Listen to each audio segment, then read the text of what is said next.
Di channel ini kita udah pernah membahas tentang epik Mahabharata dan kisah Ramayana. Tapi tahu nggak kalian, kalau di Indonesia sendiri, khususnya di daerah Sulawesi Selatan, ada juga naskah epik yang lebih panjang dari kisah epik Mahabharata. Naskah ini disebut dengan Surek Lagaligo. Nah, sebagai perbandingan, kisah epik Mahabharata memiliki sekitar antara 160.000 dan 200.000 jumlah baris atau bait syair. Sedangkan Surek Lagaligo memiliki paling kurang 225.000 jumlah baris atau bait syair. Dan ini pun masih belum lengkap. Soalnya Surek Lagaligo katanya belum dikumpulin semua dan masih tersebar di masyarakat suku Bugis atau Luwu kuno secara lisan. Dan bisa jadi Surek Lagaligo ini menjadi epos terbesar di dunia, bukan cuma di Indonesia. Dan naskah Lagaligo ini udah diakui dan terdaftar dalam Memory of the World oleh UNESCO dan diakui sebagai salah satu warisan dunia.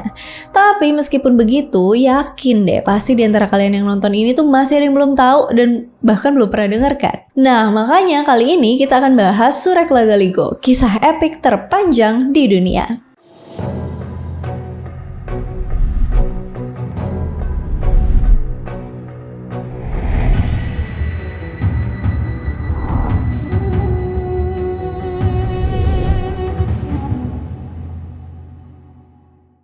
Pada awalnya, seluruh isi naskah Lagaligo diceritakan secara turun-temurun dari generasi ke generasi karena pada waktu itu belum dikenal huruf atau aksara. Lalu setelah itu barulah cerita Lagaligo ditulis oleh orang-orang Luwu menggunakan bahasa Tai Luwu. Ada juga sumber yang menyebutkan kalau Lagaligo ditulis oleh suku Bugis menggunakan bahasa campuran Bugis kuno dan Sansekerta dan ditulis dengan huruf Lontara. Menurut beberapa sumber, Lagaligo ini ditulis pada sekitar abad ke-18. Naskah Lagaligo yang lengkap disimpan di perpustakaan Universitas Leiden di Leiden, Belanda. Kenapa disimpannya di Belanda? Karena seperti biasa ya, kadang-kadang tuh orang luar lebih tertarik dan menghargai budaya-budaya Indonesia yang sangat beragam dan unik daripada orang kita sendiri. Tapi naskah ini juga ada disimpan di Museum Lagaligo di Makassar, tapi nggak selengkap yang ada di Belanda. Ini tolong dikoreksi ya kalau salah. Nah, semua isi naskah Lagaligo dianggap sebagai kebenaran dan dijadikan pedoman hidup bagi suku tertentu di Sulawesi Selatan. Makanya dalam menceritakan Lagaligo tuh nggak boleh sembarangan karena dianggap sangat sakral dan biasanya tuh tidak boleh dibaca sebelum melakukan ritual tertentu. Naskah Lagaligo dibaca dengan irama, kayak kalian menyanyikan lagu dan dinyanyikan oleh seorang pasurek pada acara-acara penting seperti perkawinan, pindah rumah, atau bahkan sebelum turun ke sawah. Naskah Lagaligo ini membahas banyak hal, mulai dari penciptaan dunia sampai kisah kepahlawanan dan pencarian cinta. Dan di sini kita bakalan ceritain isi naskah Lagaligo secara singkat ya. Dimana singkatnya itu kalian bisa lihat sendiri dari durasi video ini. Manusia pertama di bumi. Jadi di dalam Surek Lagaligo dikenal ada 3 bagian dunia. Ada dunia atas, dunia tengah, dan dunia bawah. Dunia atas dan dunia bawah itu masing-masing dipimpin sama seorang penguasa atau raja, sedangkan di dunia tengah adalah tempat tinggal manusia. Dunia atas ditinggali oleh Patotoke yang dikenal sebagai sang penentu nasib dan penguasa langit. Patotoke punya pasangan yang bernama Datu Palingket. Mereka nih sama-sama memerintah dunia atas atau yang dalam Lagaligo disebut Boting Langit. Lalu di dunia bawah atau yang dalam Lagaligo disebut Peratiwi juga diperintah oleh seorang raja yang bernama Guru Risaleng dan seorang ratu yang bernama Sinaung Toja. Nah, yang menarik adalah penguasa dunia atas dan dunia bawah itu masih punya hubungan keluarga. Patotoke, penguasa dunia atas, adalah saudara kembar dari Sinaung Toja, ratunya dunia bawah. Dan Guru Risaleng, raja dunia bawah, adalah saudara kembar dari Datu Palingek, dunia atas. Cerita dimulai saat ketiga pelayan atau pengabdi kerajaan dunia atas menghilang dan gak ada yang tahu mereka tuh pergi kemana. Beberapa hari kemudian, ketiga pengabdi kerajaan ini kemudian balik ke dunia atas dan bertemu dengan Patotoke. Tanyalah mereka bertiga, kalian tuh dari mana dan kenapa kalian gak melaksanakan tugas kalian di dunia atas? Rukeleng Poba, salah satu dari pengabdi itu, kemudian menjawab kalau mereka baru aja kembali dari dunia tengah. Mereka mengatakan kalau dunia tengah itu tuh masih kosong dan menyarankan kepada Patotoke agar mengirimkan salah satu keturunannya buat menempati dunia tengah. Para pengabdi itu bilang, nggak ada gunanya Patotoke menjadi penguasa langit kalau nggak ada manusia yang menyembahnya atau memujanya. Patotoke kemudian kepikiran sama hal itu, terus dia minta pendapat istrinya, Datu Palingek. Singkat cerita, Patotoke dan istrinya kemudian setuju soal rencana itu dan ngirimin putra tertua mereka yang namanya Latogek Langik atau Batara Guru untuk turun menempati dunia tengah, Alelino. Batara Guru nggak bakalan tinggal sendirian di dunia tengah, tapi nanti juga bakal ditemenin sama pasangannya. Pasangan yang dipilih untuk menemani Batara Guru di dunia tengah adalah Wenyilik Timok, putri tertua penguasa dunia bawah. Selain Batara Guru dan Wenyilik Timok, beberapa penghuni dunia atas juga setuju buat ngirim beberapa anak yang nantinya akan menemani pasangan ini di dunia tengah.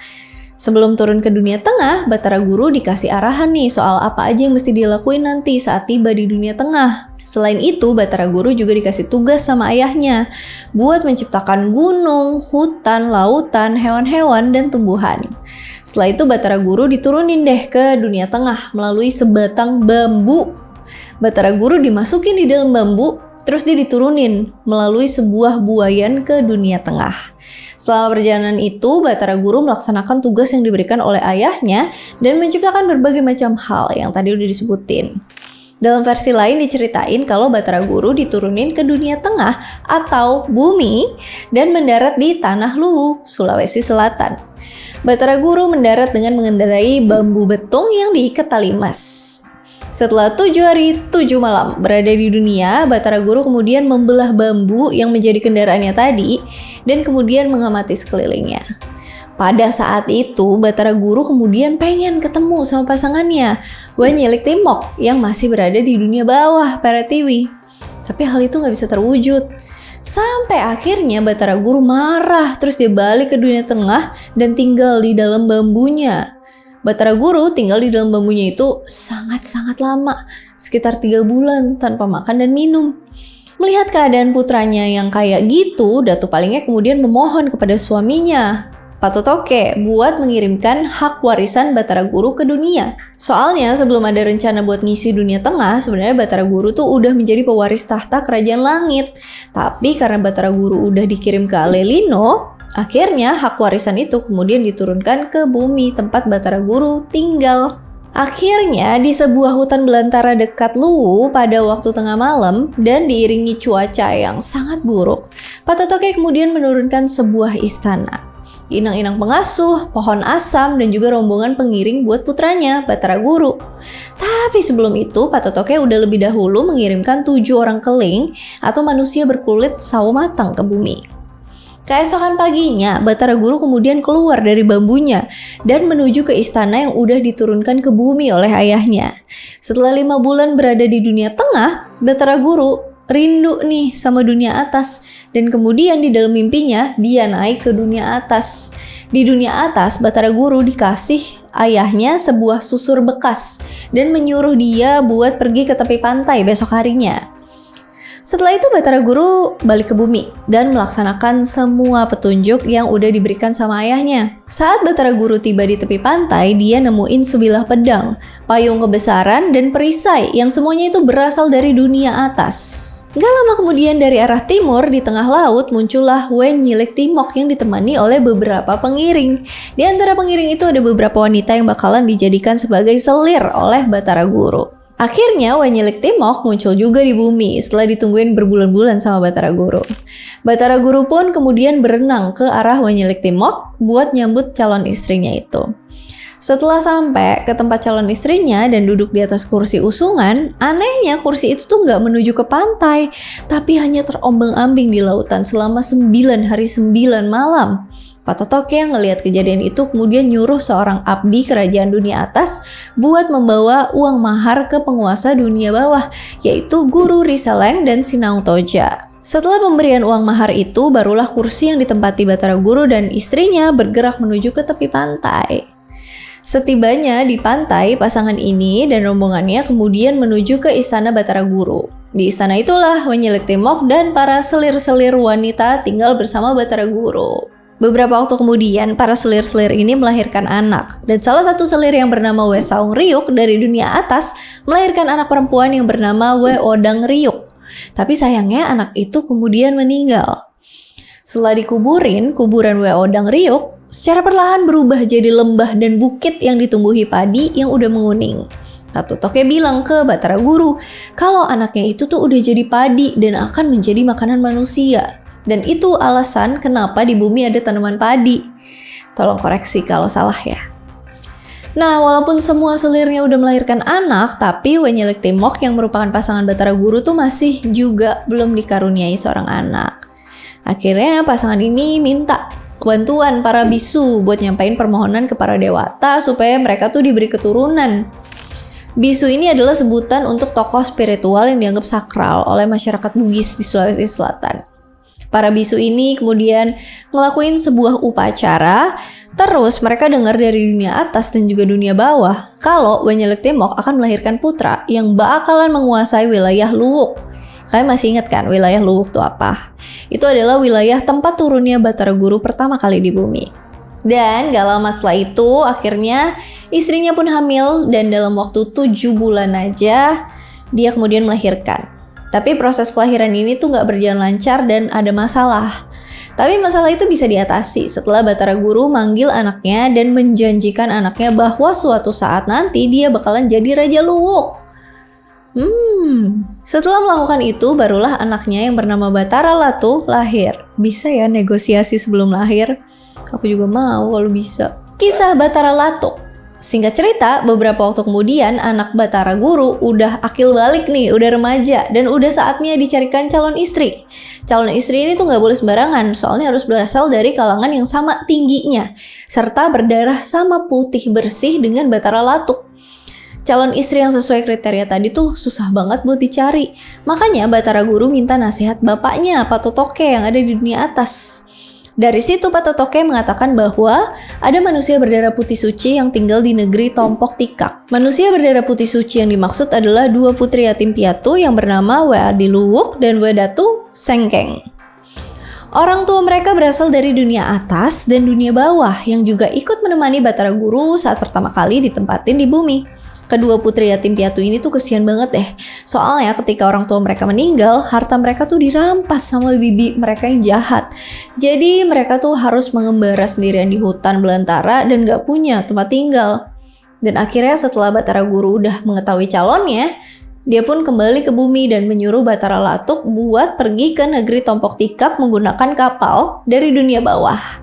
Ditemenin sama beberapa bisu dan saudara sebapaknya, Batara Latuk pun berlayar menuju Tompok Tikak. Karena kabar Batara Latuk akan tiba di Tompok Tikak dan meminang salah satu putri yatim piatu ini tersebar, akhirnya seorang utusan dari Peretiwi menyuruh kedua putri ini buat pulang ke istana mereka di Tompok Tikak. Nah, sesampainya di Tompok Tikak, Batara Latuk mengutus seseorang buat pergi ke tempat kedua putri ini tinggal. Sesampainya di sana, utusan ini kemudian mengajukan pinangan ke salah satu putri yang bernama We Datu Sengkeng. Tapi pinangan itu ditolak sama pengasuh kedua putri ini. Alasannya karena mereka miskin dan istana mereka tuh keadaannya sangat buruk sekali. Setelah alasan itu disampaikan ke Batara Latuk, akhirnya dia memutuskan memperbaiki istana kedua putri ini. Gak cuma itu, paman dan bibi kedua putri ini juga dihukum dan semua harta bendanya dikembalikan kepada kedua putri ini dan disimpan di istana mereka. Dan setelah selesai, Batara Latuk kemudian menikah dengan putri yang paling muda, We Datu Sengkeng. Sedangkan putri yang satunya, We Adi Luwuk, menikah dengan Ila Jiriuk, sepupu Batara Latuk dari dunia atas. Batara Latuk dan istrinya kemudian balik nih ke negeri Luwuk, sedangkan We Adi Luwuk dan suaminya menetap di Tompok Tikak dan berkuasa di sana. Sebelum kedua putri yatim piatu ini berpisah, mereka ngikat janji bahwa kelak keturunan mereka tuh bakalan bersatu dan menjadi suami istri. Batara Latuk dan We Datu Sengkeng kemudian sampai di Luwuk dan disambut oleh Batara Guru dan Wenyelik Timok. Beberapa waktu kemudian, sekitar 10 bulan lebih tinggal di Luwuk, di suatu malam istrinya bermimpi bahwa ia sedang mengarungi laut. Terus di mimpinya itu juga ada sebuah keranjang emas yang tergantung di biang lala. Keranjang emas itu kemudian turun di hadapannya dan seketika We Datu Sengkeng duduk di atas keranjang tersebut. Ternyata di dalam keranjang tersebut ada sebuah telur Dan telur itu tuh pecah karena didudukin sama dia. Dari telur yang pecah itu keluarlah 2 ekor anak ayam, jantan dan betina. Yang betina kemudian naik ke dunia atas, sedangkan yang jantan terbang ke negeri yang jauh. Dan setelah itu Datu Senggeng terbangun dari mimpinya. Karena merasa heran sama mimpinya, dia kemudian bertanya ke mertuanya, Wenyelik Timok. Nah, menurut mertuanya, mimpinya itu adalah semacam pertanda kalau dia akan melahirkan Dindru Ulaweng atau anak kembar emas yang terdiri dari laki-laki dan perempuan. Anak yang laki-laki bakal mengunjungi negeri yang jauh, sedangkan anak yang perempuan akan naik ke langit. Nah, ini hampir sama nih sama yang diperoleh Batara Guru saat memohon agar anaknya dikaruniai keturunan ke Patotoke. Patotoke berkata bahwa Wadatu Senggeng akan melahirkan Dindru Ulaweng, anak kembar emas, dengan syarat anak itu harus segera dipisahkan saat mereka terlahir. Kenapa harus dipisahin ya? Karena jawabannya nanti. Nah, ternyata bukan cuma Wadatu Senggeng yang bakalan ngelahirin anak kembar emas. Saudarinya yang satu lagi yang bernama Wadi Luwuk juga akan dikaruniai anak kembar emas. 3 bulan setelah Batara Guru balik dari dunia atas, Wadatu Senggeng kemudian hamidun. Dan setelah 10 bulan mengandung anak, tibalah saatnya Wadatu Senggeng melahirkan. Dan lagi-lagi kelahiran anak Batara Latuk dan Wadatu Senggeng mengalami banyak masalah. Buat ngatasin masalah itu, maka beberapa bisu saling bertarung dan harus ngorbanin nyawa mereka sendiri. Setelah beberapa orang ngorbanin nyawa mereka, barulah Sawari Gading lahir sambil berpakaian perang lengkap. Dan gak berapa lama kemudian, Wetan Riabeng lahir. Mereka adalah anak kembar, laki-laki dan perempuan yang terlahir tanpa ari-ari atau tali pusar. Berarti dengan lahirnya Sawari Gading, maka udah ada 3 generasi yang ada di Tanah Luwuk. Mulai dari generasi manusia pertama, yaitu Batara Guru, Batara Latuk, kemudian Sawari Gading. Nah, setelah anak kembar ini lahir, orang-orang yang tadi udah ngorbanin nyawa mereka supaya proses kelahiran saudara kembar ini berjalan lancar, dihidupkan kembali. Saudari Wadatu Senggeng yang bernama Wadi Luwuk juga melahirkan anak kembar yang bernama Palawagauk dan Wetenrirawe. Tapi mereka harus dipisahin karena saat mereka udah remaja, Wetenrirawe ternyata jatuh cinta ke kakak laki-laki kembarannya, Palawagauk. Akhirnya Wetenrirawe atau juga disebut Irawe dibuang ke luar negeri. Irawe pun berangkat dengan sebuah kapal dengan ditemenin beberapa rombongan wanita menuju ke negeri Wadeng. Alasan kenapa Irawe ini dipisahin sama saudara laki-lakinya itu terjawab di dialog Wetenrirawe saat bertemu dengan penguasa dunia bawah, di mana Wetenrirawe bilang kalau dirinya tuh dibuang dari Tompok Tikak supaya bencana tidak menimpa negerinya. Dikarenakan Tenrirawe mencintai Palawagauk yang merupakan saudaranya sendiri. Setelah sampai di negeri Wadeng, Irawe kemudian dipinang sama seorang raja yang bernama La Tenri Pepang dengan syarat La Tenri Pepang harus menceraikan semua selirnya dan membawa uang mahar yang sangat besar, yang saking besarnya sampai butuh 3 bulan buat ngumpulin total uang mahar tersebut. Setelah perkawinan itu, Irawe kemudian tinggal di negeri Wadeng. Nah, kita balik nih ke cerita anak kembar Batara Latuk. Sawari Gading dan Wetenriabeng kemudian tumbuh dan berkembang di Luwuk. Mereka emang dari kecil udah dipisahin sesuai syarat Patotoke di awal tadi. Pada suatu hari, Batara Guru disuruh naik lagi ke dunia atas barengan sama seluruh makhluk yang seangkatan sama dia dulu. Yaitu semua yang merupakan generasi manusia pertama di bumi pada disuruh naik lagi ke dunia atas. Selama Batara Guru naik, perannya sebagai Raja Luwuk digantikan sama anaknya, Batara Latuk. Setelah Batara Guru naik ke dunia atas, maka cerita Lagaligo kemudian berfokus ke pencarian cinta Sawari Gading. Saat itu Sawari Gading juga diundang ke dunia atas oleh Patotoke. Dan saat di dunia atas, Sawari Gading jatuh cinta sama Tanratelu. Tapi meskipun dia jatuh cinta, dia tuh gak bisa menikahi Tanratelu karena dia pengen pulang ke bumi. Nah, saat pulang ke bumi, Sawari Gading kemudian ketemu dan berkenalan dengan sepupunya yang bernama Wepanang Ngareng. Setelah berkenalan, Sawari Gading kemudian nikahin dia. Setelah itu, Sawari Gading ngelakuin perjalanan ke berbagai negeri buat mencari istri baru. Dalam perjalanannya, Sawari Gading juga singgah di beberapa negeri di alam arwah, yaitu Waliala dan Marapetang, yang diperintah oleh Lawajo Langik. Di alam arwah tersebut, Sawari Gading jatuh cinta sama Wepindrakati, seorang putri raja yang meninggal gak berapa lama sebelum hari perkawinannya. Maksud hati pengen jadiin Wepindrakati sebagai istrinya, tapi itu tidak mungkin karena orang yang masih hidup tidak bisa mengawini orang yang udah meninggal. Sawari Gading pun pulang ke dunia tengah dan menuju ke Samang, Maluku, buat mencari istri baru. Sewaktu Sawari Gading ada di Maloku, Sawari Gading tuh ketemu sama Ilagaligo Tokeling, seorang raja yang dia hormati. Bahkan Sawari Gading bersumpah akan memberi nama Ilagaligo Toboto kepada putranya nanti sebagai tanda hormat kepada Ilagaligo Tokeling yang udah mengalahkannya dalam sabung ayam. Karena kedatangan Sawari Gading ke Maloku buat nyari istri baru, Ilagaligo Tokeling kemudian menjanjikan putrinya Walek Ricina sebagai calon istri bagi Sawari Gading. Tapi karena Walek Ricina waktu itu masih kecil, akhirnya Sawari Gading harus nunggu sampai dia dewasa dulu. Setelah itu Sawari Gading pun pulang ke Luwuk. Setelah beberapa waktu di Luwuk, Sawari Gading dapat undangan nih buat menghadiri upacara di Tompok Tikak. Pas ada di situ, Sawari Gading dikasih tahu sama sepupunya kalau ternyata saudara kembarnya, Wetan Riabeng, hidup dan tinggal di Luwuk. Tapi pada saat itu Sawari Gading cuma sekedar tahu aja dan belum kepikiran apa-apa. Nah, setelah upacara itu selesai, Sawari Gading kemudian meminta Raja Maloku, Lamada Remeng, buat memberitahu Ilagaligo Tokeling bahwa dia pengen mengawini putrinya, Walek Ricina, dalam waktu dekat.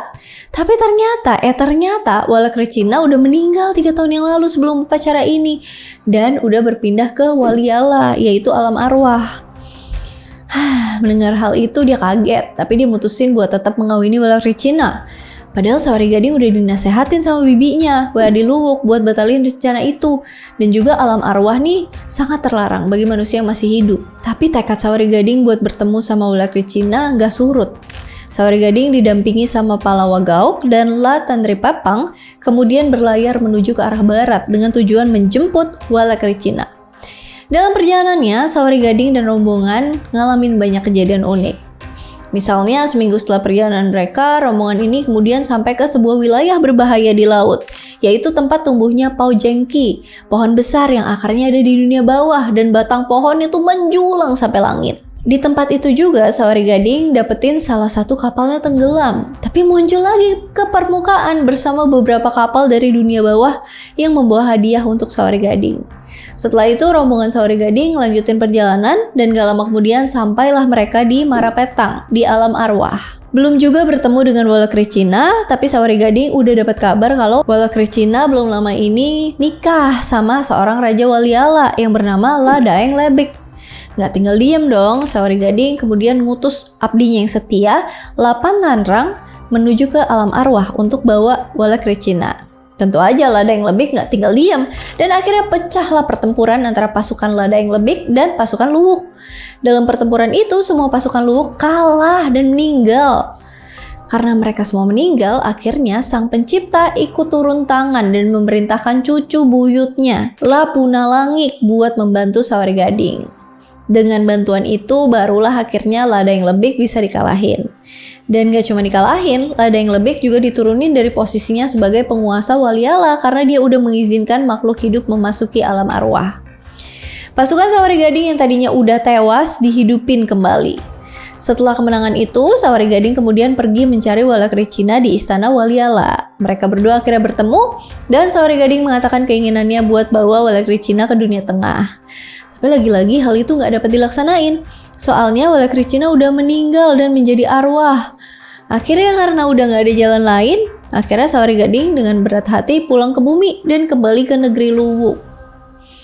Padahal dari awal Sawari Gading udah diperingatin ya buat tidak mengejar Walek Ricina yang udah ada di alam arwah. Tapi ya namanya kadung jatuh cinta, udah jatuh cinta, kadang kita tidak bisa berpikir jernih dan bisa ngelakuin apa aja demi bertemu pujaan hati. Cailah. Walaupun pada akhirnya kisah mereka tuh tidak bisa bersatu, tapi setidaknya Sawari Gading tuh udah mencoba memperjuangkan cintanya. Manly banget ya. Dan hal itu mungkin bisa ditiru ya sama kalian para cowok-cowok yang sedang perjuangin cinta kalian. Sekembalinya di Luwuk, Sawari Gading kemudian ketemu sama adik kembarannya yang bernama Wetan Riabeng yang udah dipisahin sejak dari kecil. Ketemu di sini bukan maksudnya mereka berdua ketemu ya, tapi Sawari Gading udah ngeliat gimana penampakan adik kembarnya itu. Dan setelah melihatnya, dia pun jatuh cinta dan gak bisa melupakan Wetan Riabeng. Wetan Riabeng sendiri dikatakan sebagai wanita yang sangat cantik, kulitnya mengkilat putih kekuningan, rambutnya panjang terurai. Memandang wajahnya sama seperti memandang cahaya bulan yang lembut, dan tutur katanya halus dan sopan. Dari situ muncul niat Sawari Gading buat mempersunting Wetan Riabeng, alias Sawari Gading pengen nikah. Jadi ya dia pengen nikahin adik kembarnya sendiri. Sawari Gading kemudian menghadap ke orang tuanya buat memohon kepada mereka supaya dia dikasih izin buat mempersunting Wetan Ryabeng. Tentu aja orang tuanya nolak, soalnya kan mereka berdua adalah saudara. Orang tuanya juga bilang kalau mereka nikah maka hal itu adalah pamali, semacam pantangan yang akibatnya itu bisa menghancurkan negeri mereka. Ayahnya, Batara Latuk, kemudian datengin seorang nenek tua ke istana buat memberitahu Sawari Gading kalau dulu tuh pernah terjadi perkawinan kayak gitu dan akibatnya negeri itu hancur. Bukannya ngedenger nasihat itu, Sawari Gading malah jadi marah dan mukul nenek tua itu sampai meninggal. Terus menjemur semua anak kecil di bawah matahari di depan istana. Akhirnya orang tuanya minta tolong ke Wetan Ryabeng supaya berbicara ke kakaknya. Mungkin aja dia mau dengerin kan. Soalnya kan Wetan Ryabeng seseorang yang dicintai. Akhirnya Wetan Ryabeng nyoba nasehatin Sawari Gading kalau dia tuh nggak bisa menerima pinangan kakaknya itu karena itu pamali. Terus Wetan Ryabeng kasih tahu Sawari Gading kalau ada seorang putri raja Cina yang bernama Iwe Chudaik yang mirip banget sama dia. Kalau menurut peribahasa kayak pinang dibelah dua. Kalau Sawari Gading mencintai Wetan Ryabeng karena fisiknya, maka lebih baik dia menikahi Iwe Chudaik yang memiliki kecantikan mirip sama Wetan Ryabeng daripada terjadi pernikahan saudara yang justru bisa mengundang bencana. Sawari Gading tentu aja nggak percaya dan tetap meminta Wetan Ryabeng buat menikahi dia. Akhirnya Wetan Ryabeng memperlihatkan bayangan putri Cina itu di kuku jarinya. Terus dia juga menyuruh Sawari Gading buat berbaring dan kemudian diperlihatkanlah kecantikan Iwe Chudaik di dalam mimpinya yang kecantikannya itu hampir sama dengan Wetan Ryabeng. Setelah itu Wetan Ryabeng meyakinkan Sawari Gading untuk berangkat ke Cina atau Tanah Ukik untuk meminang Iwe Chudaik. Nah, supaya Sawari Gading mau berangkat, Wetan Ryabeng kemudian kasih Sawari Gading sebuah gelang dan cincin. Kalau gelang dan cincin itu nggak pas dipakai di tubuh Iwe Chudaik, maka Sawari Gading boleh balik ke Luwuk buat nikahin dia. Sebelum si Sawari Gading berangkat nih, terlebih dahulu dibuatin sebuah kapal baru yang kayunya itu berasal dari pohon dunia atas yang disebut Wellenreng. Pohon itu kemudian ditebang dengan menggunakan alat khusus yaitu parang dari dunia atas. Pas pohon itu dipotong, salah satu dahan pohon itu jatuh ke negeri Cina, tepatnya sampai di istana Raja dan Ratu Cina, sebagai pertanda bahwa makhluk dunia atas dan makhluk dunia bawah akan muncul di negeri mereka dan meminang putri mereka. Setelah pohon Wellenreng rubuh, Sawari Gading berdiri di sebelah pohon itu dan mengucapkan sumpah bahwa dia akan meninggalkan negerinya dan tidak akan pernah kembali menginjakan kakinya di tempat itu. Jika nanti dia memiliki anak laki-laki, barulah anak laki-laki itu yang akan pulang dan melanjutkan garis keturunan nenek moyangnya di Luwuk. Mungkin di sini bisa dilihat kalau Sawari Gading tuh beneran kesel dan marah karena nggak bisa menikahi Wetan Ryabeng.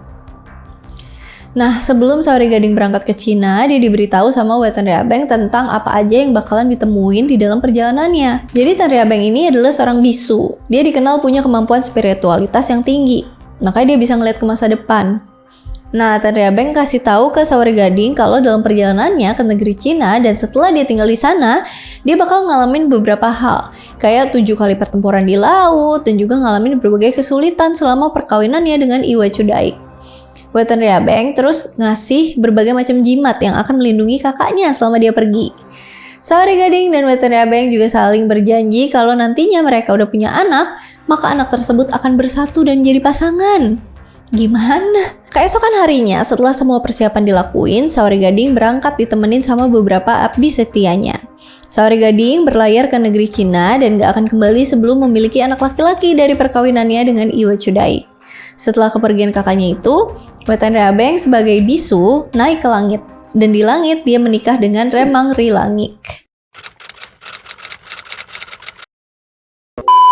Naskah Lagaligo ini membahas banyak karena kabar Batara Latuk akan timbal dan Wetan Ryabeng yang bernama We Panang Na.